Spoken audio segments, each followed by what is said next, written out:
Hey y'all, it's Mimsy here. Today we're going to talk about some weird and unusual things that I use in my sewing room that are maybe sometimes not thought of or just a little bit out of the ordinary, but they're things that I use all the time and they don't cost a lot of money. I actually have 11 items. I added one more on at the end because it's one of my very favorite things that I use and most efficient thing that I use in my sewing room. That'll be number 11 and a little bonus one. Okay, so let's get started with this. So the first thing that's kind of unusual is my Tic Tac box. And this is what I use to throw away all of my broken or spent sewing needles or my X-Acto knife blades. I just keep this next to my sewing machine. I pop my needles in there. And once it's filled up, I'll just throw it away and get a new one. My husband is the garbage taker-outer in my house, and so I worry that when I throw sewing needles into the trash, he might push it down and, get poked. So that's why I do this. One of my little tricks. Then, another thing that I do along the same lines is disposal of my rotary cutting blades and my, not carpet cutting knife, but my X-Acto knife. Anyways, so I use this little tin to throw away these guys and also my rotary cutting blades. I don't have one in here right now because I haven't changed my rotary cutter blade in a long time. It needs to be changed really bad. But this is just the right size for a rotary cutting blade. What I used to use is actually an Altoids tin.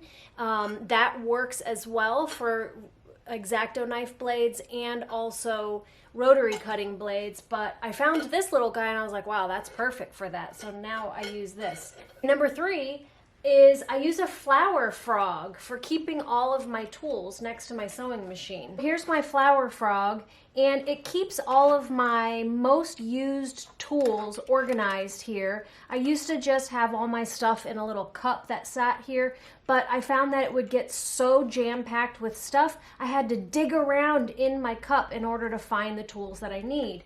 And one of the things that I use frequently is my tiny little screwdriver to change out my sewing machine feet and my seam ripper. Always, I use this thing constantly, and it's so nice that it just is so easy to grab a hold of my seam ripper and get that. A pencil, always, I'm always grabbing for a pencil, so it keeps it very easy, neat, and organized. And I do have it in a little bowl because the flour frog is not all that deep, and so the stuff sticks out the bottom. So having it in a bowl like this allows the stuff to go through the flour frog, and it just keeps everything so neat and organized. My number 4 item is this pair of Hemostats.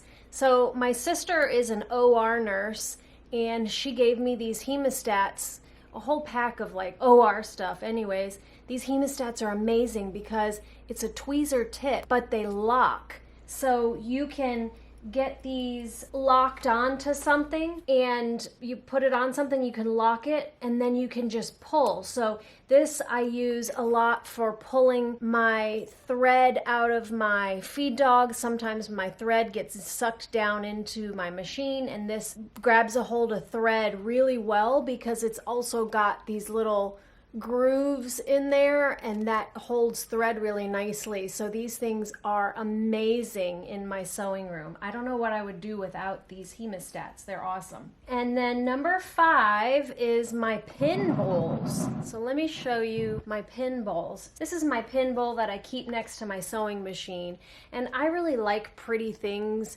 so I like to do all of my things pretty. So what I did is I went to the Harbor Freight and bought this big, giant, really strong magnet, and I hot glued it to the bottom of this pretty bowl, and now I have a lovely bowl for my pins next to my sewing machine. I also have a metal one. Let me show it to you.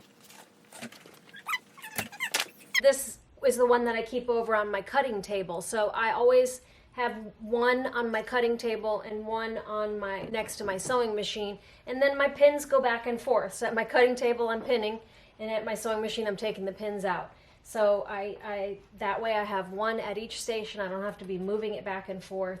But this one I didn't get a big magnet for. I just have these 2 little magnets that were in a knife thing. So those are my pin bowls. All right, one more thing in my little arsenal over here that I use all the time that you may not think of as something that you would use for sewing, but I keep my knitting needle right here in my flower frog, and I use this knitting needle all the time. So I use this for pushing fabric underneath my feed dog. It's as like an extra finger. I see people, seamstresses, that use their long nails to kind of like flatten out fabric to push it through.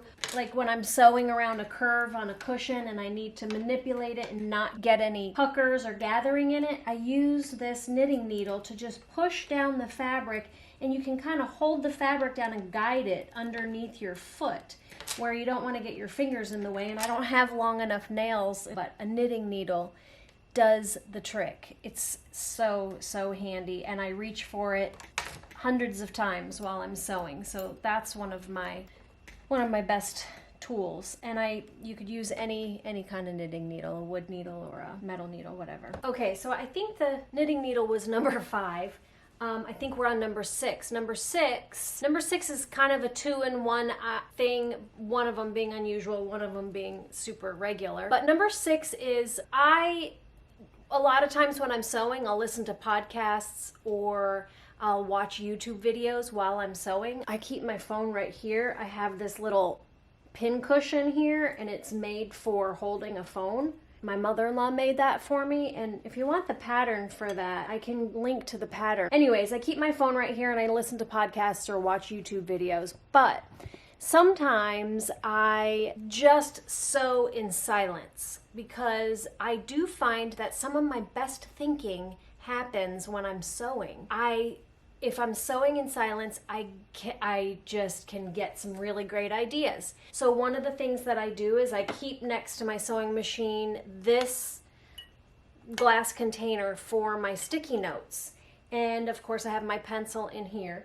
And I will one of 2 things, I will either grab my sticky note, jot it down, and stick it to my window, or, let me show you what I do. I will actually right on my window. So I don't know if you can see, let's see. Okay, yeah, you can see I've got sticky notes all right here. I've got sticky notes here. This is my to-do list. These are my miscellaneous video ideas.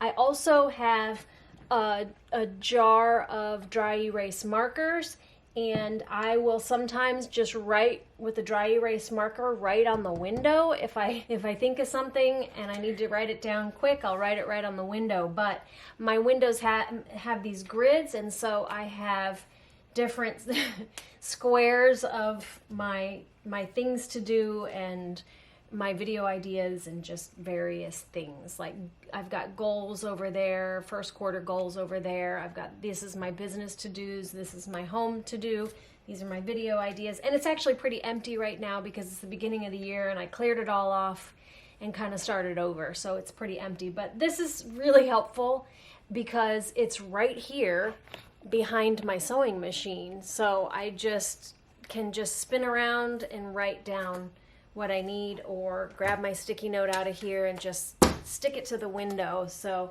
that's super helpful. One other thing over here by my sewing machine that is sort of unusual but super helpful, particularly if you don't have one of these commercial or industrial thread guides. I have this industrial thread guide. Before I had that, I had trouble using cone thread on my consumer sewing machine because the cone threads don't fit on the pins.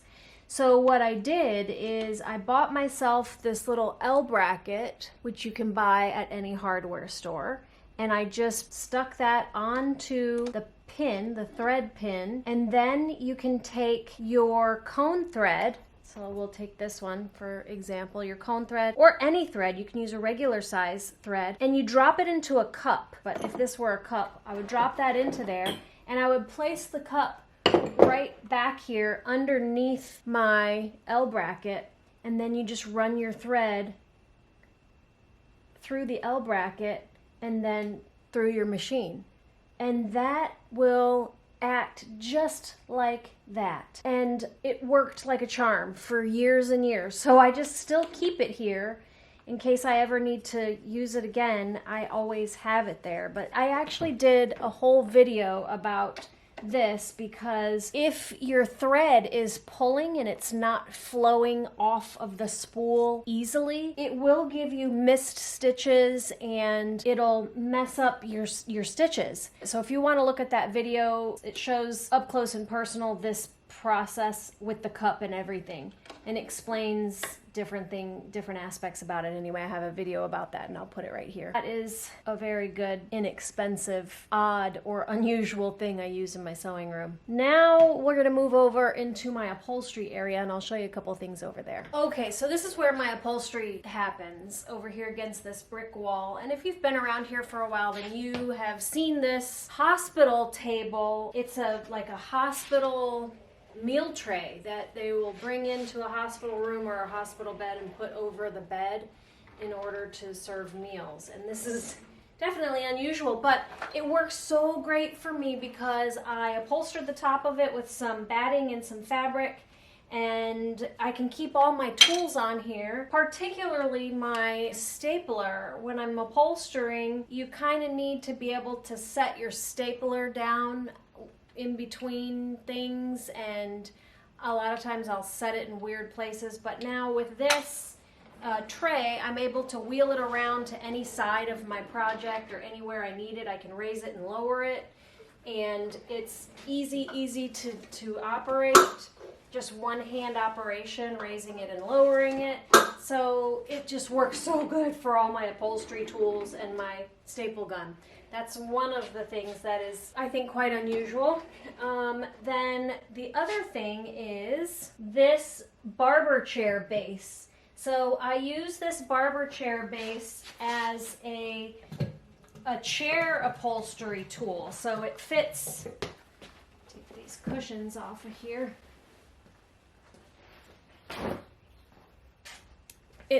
My cat's been sitting on it, but it fits a chair on here nicely, and I can raise and lower the chair, and it spins, and it works great for upholstery projects. So I just took the chair off of here, and then I screwed in a piece of plywood, or I bolted in a piece of plywood, and then just quickly upholstered it so that things wouldn't slip off the end. And I think that's number 10. Let me show you number 11, my favorite thing. Okay, so number 11, which is my favorite and absolutely most useful item, is my sewing table. I just got this table, which is the type of a table that has the ability to raise and lower. Anyways, I just got this table after Hurricane Milton because the desk that I had before was flooded out and the bottoms of it got all swelled up because it was just particle board. So I've always wanted a table that was higher, that I could raise and lower, because I really wanted my table to be the same height as my cutting table, so that my fabric, when it's over here on this side of my table, can just continually go on to my cutting table, because oftentimes I'm sewing very big, heavy pieces of fabric, a lot of fabric. When I'm doing slipcovers and tablecloths and things like that, I need to have a lot of space to the left of my sewing machine. And then what I did is I cut out my table so that my sewing machine, I wanted it to be inset in the table just like a commercial sewing machine is. So I cut the table out and I inset the sewing machine into the table, and I'll show you underneath what I had to do. So here we are under the table. So in order for me to actually lower the sewing machine down, I had to build kind of a little platform down here. My last table had a keyboard tray, a pull-out keyboard tray, and it just so happened that it was just the right distance that my sewing machine sat right at the perfect height. Well, this didn't have a keyboard tray, so I had to build a little thing. So what I did is I just put a 2x4 on top of the leg, because I had to raise the tabletop up a couple inches so that my sewing machine could sit down in it and not hit the mechanism that raises and lowers the table. So it was a little bit of thinking that I had to do to figure out how to make this work, but it works great. I just love it. It makes it like a commercial sewing machine where the tabletop is just all flat and I don't have to, because what happens is with a regular sewing machine just sitting on your tabletop, when you're pushing really heavy fabric, it moves your sewing machine. You end up just pushing your sewing machine across the table. So you see I made a little platform, and then it wasn't exactly right, so I had to put this 1/2-inch piece of plywood there in order to raise it up a 1/2 inch, because I didn't measure it completely accurately. But that's the way it looks, and I can access my bobbin case here, and I have this clear part here so that it allows me to access my bobbin case and I can see what I'm doing, and it's wonderful. This is the best thing that I have done in my workroom, is put my sewing machine down into the table so that this is just all one surface.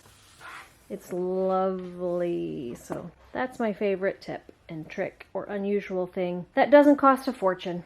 And I bought the table on Facebook Marketplace. It's from IKEA, and actually the top, I needed it to be a left L shape.